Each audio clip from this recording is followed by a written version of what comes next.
नमस्कार, अश्विनी अन्नपूर्णा किचनमध्ये तुम्हा सर्वांचे मी पुन्हा एकदा मनपूर्वक स्वागत करत आहे।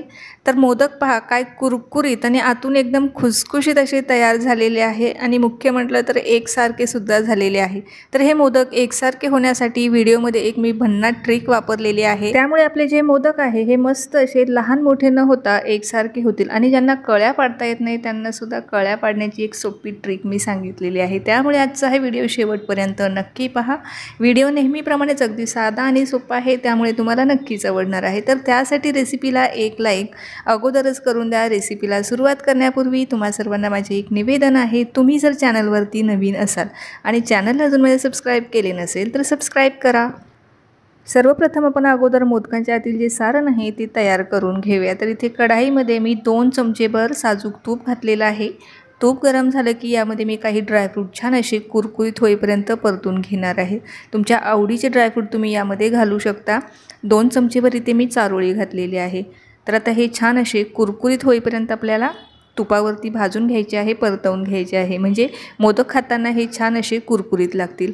काही मिनिटासाठी हे आपण परतवून घेतले। त्यानंतर यात मी 1 वाटीभर एवढं सुकं खोबरं घालत आहे। आता तुम्हाला जर आवडत असेल तर तुम्ही यामध्ये ओलं नारळ खोवून सुद्धा घालू शकता किंवा ओल्या नारळाचा किस सुद्धा वापरू शकता। तर 1 वाटीभर इथे मी सुकं खोबरं घेतलेलं आहे, किसणीने किसून घेतलं। त्यानंतर हे छान असं आपल्याला तुपावरती परतवून घ्यायचं आहे। कुरकुरीत होईपर्यंत आपल्याला हे यावरती परतवायचं आहे। याचा रंग जो आहे आपल्याला जास्त डार्क करायचा नाही, फक्त आपल्याला हे कुरकुरीत करायचं आहे। तर काही मिनिटासाठी खोबरंसुद्धा आपण छान परतवून घेतलं। आता ते आपण ताटामध्ये काढून घेऊया, थंड होण्यासाठी साईडला ठेवून देऊया। खोबरं थंड झालं की आपल्याला लगेच यामध्ये साखर घालायची आहे। तर यामध्ये मी पिठी साखर घालणार आहे। तर आता हे खोबरं थंड झालेलं आहे। आता 1 वाटी इथे मी खोबरं घेतलेलं होतं, सुकं खोबरं घेतलेलं होतं। तर त्याच वाटीने मोजून आपल्याला पाव वाटी साखर घालायची आहे। तर साखरेऐवजी जर तुम्हाला गूळ घालायचा असेल तर तुम्ही तो सुद्धा घालू शकता सेम प्रमाणामध्ये। आता साखरेचं जे प्रमाण आहे ते तुम्हाला जर कमी किंवा जास्त ठेवायचं असेल तर ते सुद्धा करू शकता। छान हाताने व्यवस्थित आपल्याला चुरून घ्यायचं आहे। जे खोबरं आहे ते थोडंसं बारीक होईल, म्हणजे आता हे सारण आपलं इथं तयार झालेलं आहे। तर आता हे तुम्ही एखाद्या हवाबंद डब्यामध्ये जर भरून ठेवलं तर साधारणतः महिना ते 2 महिने हे सारण अजिबात खराब होत नाही। यापासून तुम्हाला जर करंजी बनवायची असेल तर करंजीसुद्धा बनवू शकता। तर आपलं आता मोदकांसाठीचं सारण तयार झालेलं आहे। सारण आता जरा वेळासाठी साईडला ठेवून देऊया आणि मोदकांसाठीचं पारीचं जे पीठ आहे ते मळून घेऊया। तर घरातल्याच एका वाटीने मोजून बरोबर 1 वाटी मैदा घेतलेला आहे। आता बऱ्याच जणांना इथे मैदा जर नको असेल तर तुम्ही 1 वाटी गव्हाचं पीठसुद्धा वापरलं तरीही चालेल। सेम वाटीने आपल्याला पाव वाटी रवा घ्यायचा आहे। तर बारीक रवा इथे घेतलेला आहे, जाड रवा वापरू नका। जर जाड असेल तर थोडासा मिक्सरला फिरवून घ्यायचा आणि तो वापरायचा। त्यानंतर 1 चमचा इथे मी बेसन पीठ घातलेलं आहे, त्याचबरोबर चवीप्रमाणे मीठ घालायचं आहे। बेसन पीठ याकरता घातलेलं आहे की आपले जे मोदक आहे हे मस्त असे खुसखुशीत आणि कुरकुरीत होण्यासाठी आपल्याला यामध्ये बेसन पीठ नक्की वापरायचं आहे। त्यानंतर 2 मोठे चमचे ते तूप मी कडकडीत गरम करून घेतलेलं आहे। कडकडीत तुपाचं मोहन आपल्याला ह्या पिठामध्ये घालायचं आहे। जर तुम्हाला तुपाचं मोहन घालायचं नसेल तर 2 चमचे तुम्ही कडकडीत तेलसुद्धा यामध्ये घालू शकता। तर सुरुवातीला चमच्याने मिक्स करून घेऊया। त्यानंतर हाताने आपल्याला चोळून चोळून ह्या पिठामध्ये हे जे तुपाचं मोहन आहे हे छान असं एकजीव करून घ्यायचं आहे। त्यानंतर अगदी थोडं थोडं पाणी टाकून आपल्याला मीडियम घट्ट असा हा गोळा मळून घ्यायचा आहे। तर हे पहा, पिठाचा अशा पद्धतीचा गोळा तयार झाला की समजावं आपले जे तुपाचं मोहन आहे हे पिठाला व्यवस्थित लागलं गेलेलं आहे। आता यामध्ये थोडं थोडं पाणी टाकायचं आहे आणि मीडियम घट्ट आपल्याला हा गोळा तयार करून घ्यायचा आहे। जास्त घट्टही ठेवू नका आणि जास्त सैलही ठेवू नका। जास्त सैल ठेवलं तर मोदकांना कळ्या अजिबात व्यवस्थित पाडता येणार नाही आणि घट्ट झालं तर लाटायला थोडंसं जड जाईल। तर आता थोडं थोडं पाणी टाकून मीडियम घट्ट गोळा आपण आता याचा तयार करून घेणार आहोत, कारण जो रवा आहे हा पाणी टाकल्यामुळे थोडा थोडा फुगतो, त्यासाठी जास्त घट्टही नाही आणि जास्त सैलही नाही। तर माझा गोळा इथे मळून तयार झालेला आहे। आता हा आपण 5 मिनिटासाठी झाकण ठेवून साईडला ठेवून देऊया, म्हणजे आपलं जे पीठ आहे हे छान असं मुरलं जाईल आणि नंतर आपल्याला लगेचच याची मोदक बनवायला घ्यायचं आहे। 5 मिनिटं झाल्यानंतर आपलं जे पीठ आहे हे मस्त असं भिजलेलं आहे आणि रवा देखील फुललेला आहे। पीठसुद्धा छान व्यवस्थित असं आपण आता पुन्हा एकदा हाताने मळून घेऊया। मळल्यानंतर छोटासा गोळा घ्यायचा, अगदी लिंबाच्या आकार एवढा आपल्याला गोळा घ्यायचा आहे आणि हा आपल्याला लाटून घ्यायचा आहे। जितका पातळ आपल्याला ही जी पारी आहे ही लाटता येईल तेवढी लाटायची आहे। जेवढी पातळ पारी लाटाल तेवढे आपले जे मोदक आहे मस्त असे कुरकुरीत आणि खुसखुशीत होणार आहे। अजिबात जास्त जाड ठेवू नका, जाड ठेवले तर आपले जे मोदक आहे कुरकुरीत न होता हे नरम पडतील। त्यासाठी होईल आपल्याला ही जी पारी आहे ही एकदम पातळ लाटून घ्यायची आहे। तर या ठिकाणी मी जी पारी आहे ती एकदम मस्त अशी पातळ लाटून घेतलेली आहे। या ठिकाणी तुम्ही पाहू शकता अशाच पद्धतीची पातळ पारी आपल्याला लाटून घ्यायची आहे। आणि मोदक बनवायची आता एक खास सोपी ट्रिक आता मी तुमच्याबरोबर शेअर करणार आहे। तर या मोदकांना कळ्या पहा काय मस्त अशा पडलेल्या आहे। तर या ठिकाणी मी वापरलेलं आहे अप्पे पात्र। अप्पे पात्राचा वापर करून आपल्याला एकसारखे असे मोदक बनवायचे आहे। तर अप्पे पात्र हे प्रत्येकाच्याच घरी असतं।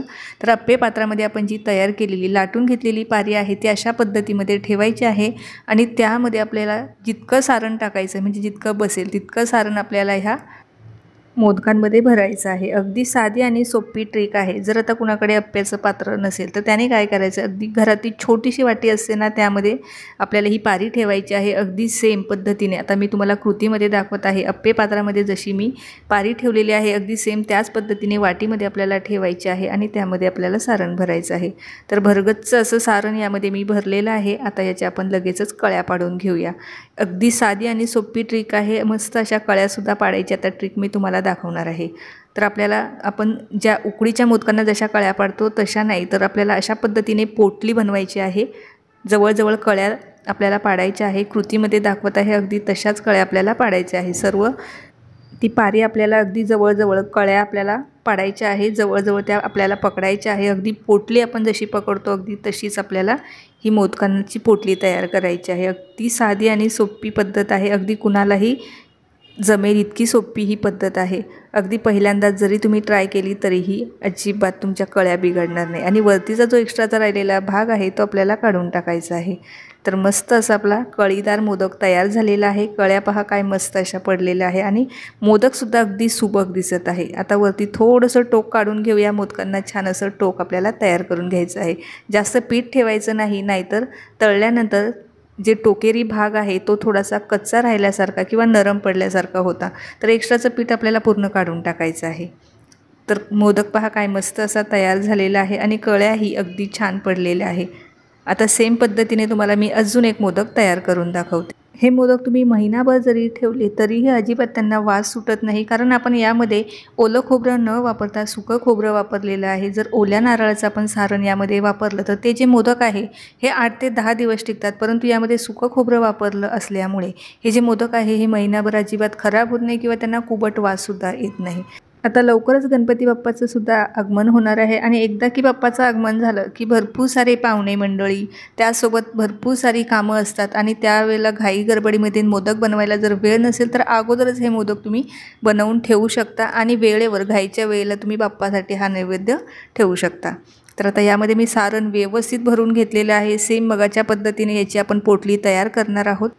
वरती जो शिल्लक भाग राहिलेला आहे तो आपल्याला काढून टाकायचा आहे आणि मस्त असं मोदकांचं जे टोक आहे ते आपल्याला तयार करून घ्यायचं आहे। तर दुसराही मस्त असा कळीदार मोदक आपला तयार झालेला आहे।